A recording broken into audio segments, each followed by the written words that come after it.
ஒரு நாளும் தாய் சொல்வதில்லை நான் தனிமையில் உள்ளேன் என்று. அவள் சொல்லாததை அவள் அமைதியே சொல்கின்றது. குழந்தைகள் சிரித்து ஓடிய அந்த வீடு ஒரு நாள் அமைதியாகிக் கொண்டால் அந்த அமைதியே தாய்க்கு தனிமை.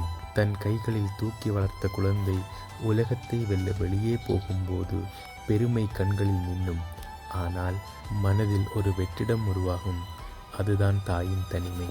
அவள் தனிமையை நினைத்து ஒருபோதும் வருந்தியதில்லை. அன்பு அதிகமானதால் தான் அவளுக்கு வருத்தம். தாயின் சோகம் கடலை விட ஆழமானது, வானத்தை விட பெரியது. ஆனால் அதை புரிஞ்சது அவளை நேசிக்கும் இதயம் மட்டுமே. அவள் சோகத்தை சொல்லாது மறைப்பது உன்னை கவலைப்படுத்தக்கூடாது என்பதற்காகவே. அவள் வேதனையை மறைப்பது உன் வாழ்க்கை குலையக்கூடாது என்பதற்காகவே. தாயின் தனிமை என்பது உன்னை தவறாக நினைப்பது அல்ல, உன்னை நினைத்து உயிரோடு இருப்பதே.